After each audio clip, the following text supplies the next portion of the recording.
2020년 5월 19일 LA 온누리교회 가정에서 함께하는 영상 새벽 예배입니다.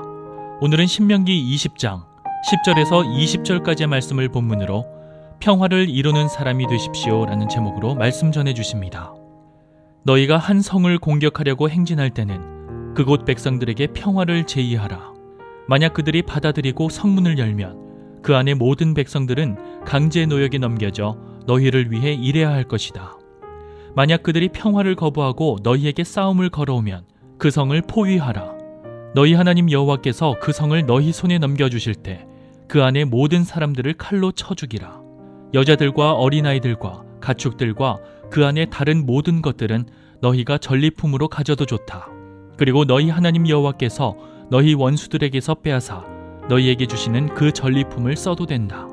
이것은 가까이 있는 민족들이 아닌 멀리 있는 모든 성들을 처리하는 방법이다. 그러나 너희 하나님 여호와께서 너희에게 기업으로 주시는 그 민족들의 성에서는 숨쉬는 것은 무엇이든 살려두지 말라. 헷 사람들, 아모리 사람들, 가나안 사람들, 브리스 사람들, 히위 사람들, 여부수 사람들을 완전히 멸망시키라. 너희 하나님 여호와께서 너희에게 명령하신 대로 말이다. 그렇지 않으면 그들이 자기 신들을 경배하면서 하는 그 모든 가증스러운 짓들을 너희에게 따르도록 가르칠 것이고, 그러면 너희는 너희 하나님 여호와께 죄를 짓게 될 것이다. 너희가 오랫동안 성을 애워싸고 쳐서 그것을 취하려 할 때도 너희는 도끼를 사용해 그곳에 있는 나무를 베어버리지 말라. 이는 내가 그 열매를 먹을 수 있으니 너는 그것들을 포위하는 데 쓰기 위해서 베어내지 말라. 너희는 어떤 나무가 열매를 맺지 않는 나무인지 알 것이다.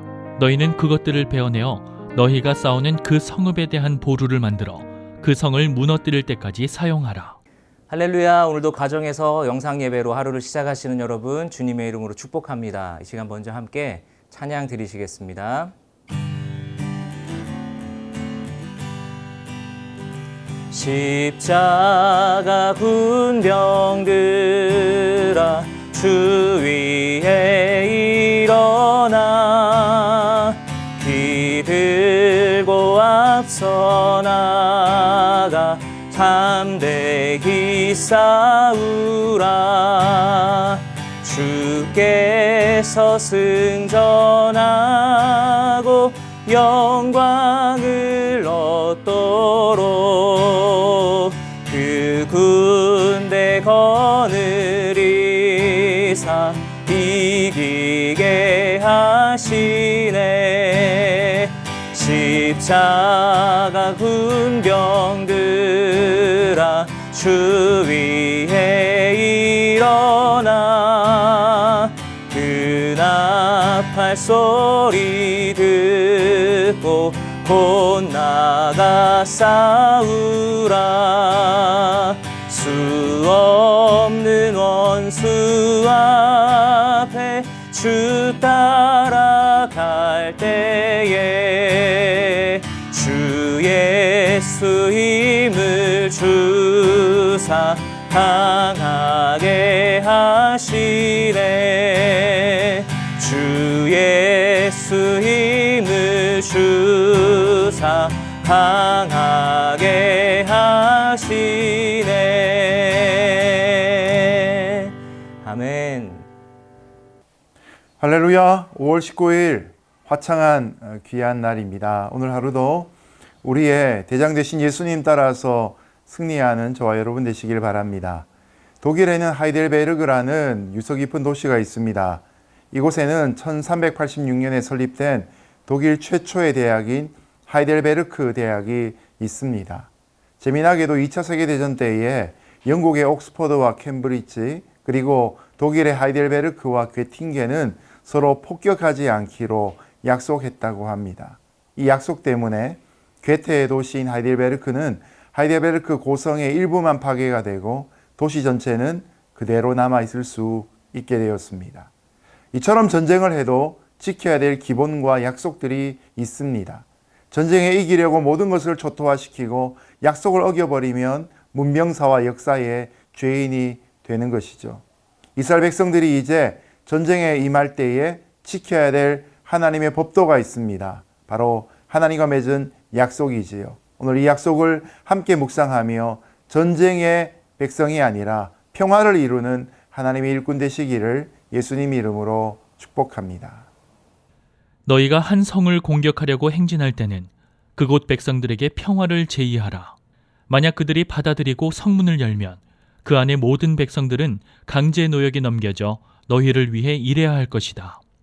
만약 그들이 평화를 거부하고 너희에게 싸움을 걸어오면 그 성을 포위하라. 너희 하나님 여호와께서 그 성을 너희 손에 넘겨주실 때 그 안의 모든 사람들을 칼로 쳐 죽이라.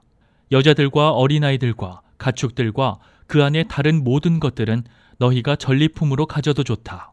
그리고 너희 하나님 여호와께서 너희 원수들에게서 빼앗아 너희에게 주시는 그 전리품을 써도 된다. 이것은 가까이 있는 민족들이 아닌 멀리 있는 모든 성들을 처리하는 방법이다. 국가 간의 이익이 충돌될 때 선전포고를 하기 전에 먼저 피 흘리지 않고 승리할 수 있는 길을 모색해야 합니다. 그것은 먼저 적에게 항복하라고 제안하는 것입니다. 이때 상대가 화평하기로 화답을 하고 성문을 열어주면 싸울 필요가 없고 항복한 그 성읍이나 나라가 감사의 뜻으로 바치는 조공을 받고 그 나라를 다스리면 됩니다.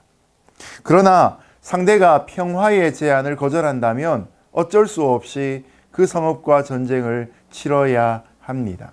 이때 하나님이 성읍을 이스라엘 손에 넘기시면 이스라엘은 칼날로 그 안에 남자들을 다 죽여야만 했고 여자와 어린아이 그리고 가축과 각종 재물을 전리품으로 이스라엘 백성들이 소유하게 됩니다.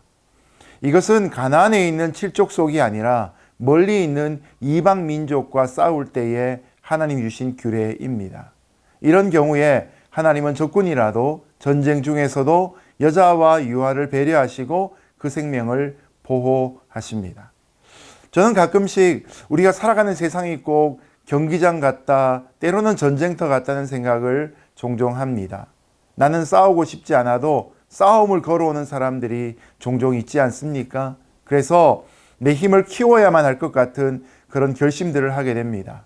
그러나 이 세상이 어떠하든지 우리는 하나님의 백성으로 먼저 평화를 제안하고 이루어야 합니다. 화평케 하는 자는 복이 있나니 그들이 하나님의 아들이라 일컬음을 받을 것이요.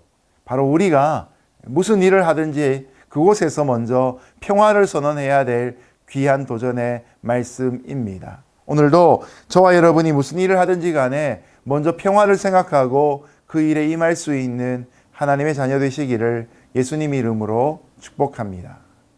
그러나 너희 하나님 여호와께서 너희에게 기업으로 주시는 그 민족들의 성에서는 숨쉬는 것은 무엇이든 살려두지 말라.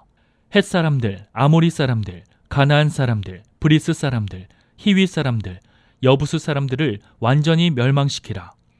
너희 하나님 여호와께서 너희에게 명령하신 대로 말이다.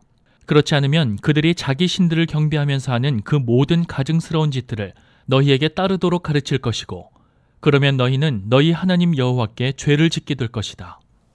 그런가 하면 먼저 화평을 선포하지 않고 바로 싸워야 될 대상도 있습니다. 바로 이스라엘이 점령해야 했던 가나안의 7 족속들이 있습니다. 이들의 성읍에 대해서는 호흡이 있는 자를 하나도 살리지 말아야 했습니다. 계속 반복되는 내용이긴 하지만 헷족속을 비롯한 가나안 7족속을 향해서는 진멸하는 전쟁인 헤렘을 집행해야 했습니다. 죄에 대한 하나님의 심판에는 동정심이 없었던 것이죠. 이들은 하나님이 주시는 충분한 기회를 다 써버린 사람들입니다. 하나님은 이들의 죄악이 가득 차서 이들을 이제 심판하실 수밖에 없는 것입니다.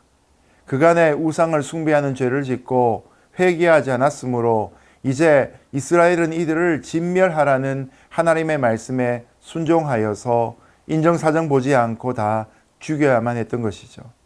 그래도 이것이 너무나 잔인하게 느껴질 수도 있습니다. 그러나 하나님은 이들을 진멸해야 하는 이유를 18절에서 이렇게 설명하십니다. 이스라엘이 그 신들에게 행하는 모든 가증한 일을 이스라엘에게 가르쳐 본받게 할 수 있기 때문입니다. 이스라엘이 하나님을 떠나서 다른 신을 섬기게 만들 가능성이 그들에게 있기 때문에 이것을 뿌리째 뽑기를 원하셨던 것이죠. 이스라엘에게 맡겨진 사명은 파괴를 위한 전쟁이 아니라 바로 심판을 위한 전쟁이었습니다. 영국의 청교도 중에 윌리엄 윌버포스라는 사람이 있습니다. 그는 평생 동안 노예제도 폐지를 위해 싸웠던 사람입니다. 당시 영국은 세계 최고의 해군력을 바탕으로 전 세계 노예 무역의 중심지였습니다.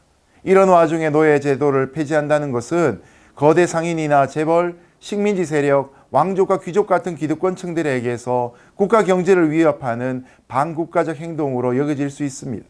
또한 살해 위협까지도 받았습니다. 그러나 그는 20여 년 동안에 150번이나 되는 대의회 논쟁을 통하여서 끈질기게 의원들을 설득하고 마침내 영국 의회는 1806년에 노예 무역 폐지 법안을 통과시키고 1833년에는 노예 제도 자체마저 폐지시킵니다. 윌버포스는 이 법안이 통과된 지 사흘 뒤에 74세 일기로 인생을 마감하고 웨스트민스터 사원에 눕히게 되었습니다. 여러분, 이처럼 죄악이 가득한 세상에서 우리가 싸워야 될 싸움들은 많이 있습니다. 하나님 나라를 건설하기 위해 때로는 타협하지 않고 끝까지 철저하게 싸워야 할 것입니다. 너희가 오랫동안 성을 에워싸고 쳐서 그것을 취하려 할 때도 너희는 도끼를 사용해 그곳에 있는 나무를 베어버리지 말라. 이는 내가 그 열매를 먹을 수 있으니 너는 그것들을 포위하는 데 쓰기 위해서 베어내지 말라. 너희는 어떤 나무가 열매를 맺지 않는 나무인지 알 것이다. 너희는 그것들을 베어내어 너희가 싸우는 그 성읍에 대한 보루를 만들어 그 성을 무너뜨릴 때까지 사용하라.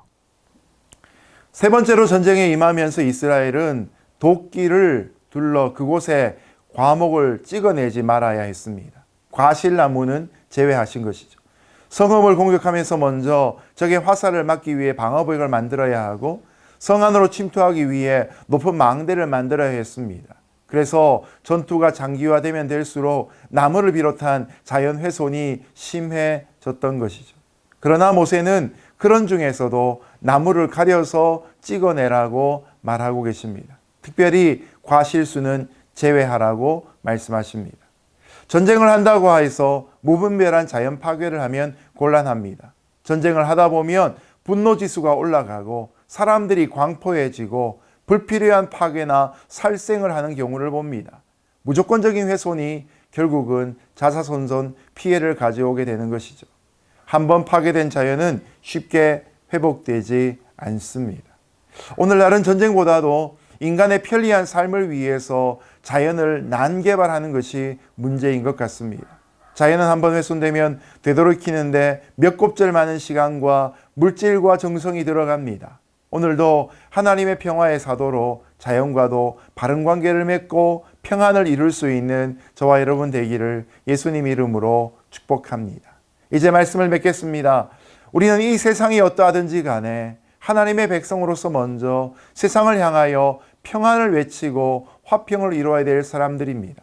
다툼을 하기 전에 먼저 화평을 생각하고 갈등이 끝난 뒤에도 계속해서 화평을 이루며 살아야 될 것입니다. 그렇게 해서 평화를 이루는 것이 우리의 부르심입니다. 오늘도 이런 평화를 위해 하나님이 먼저 피를 흘리시고 예수님을 죽이셨던 사실을 기억할 수 있기를 바랍니다. 오늘도 우리의 예수님의 십자가로 인해서 내가 먼저 이웃에게 평화를 선언할 수 있는 귀한 하루 되시기를 축복합니다. 함께 기도하겠습니다. 고맙고 감사하신 하나님 아버지, 세상은 전쟁을 원하고 싸움을 원하지만 하나님의 평화의 사도들로서 우리가 이 세상 가운데 하나님의 평안을 먼저 외치는 자 되게 하여 주옵소서. 우리가 있는 자리에마다 갈등이 끝이 나고 하나님의 평안이 임하는 복된 하루 되게 하여 주옵소서. 예수님 이름으로 기도합니다. 아멘.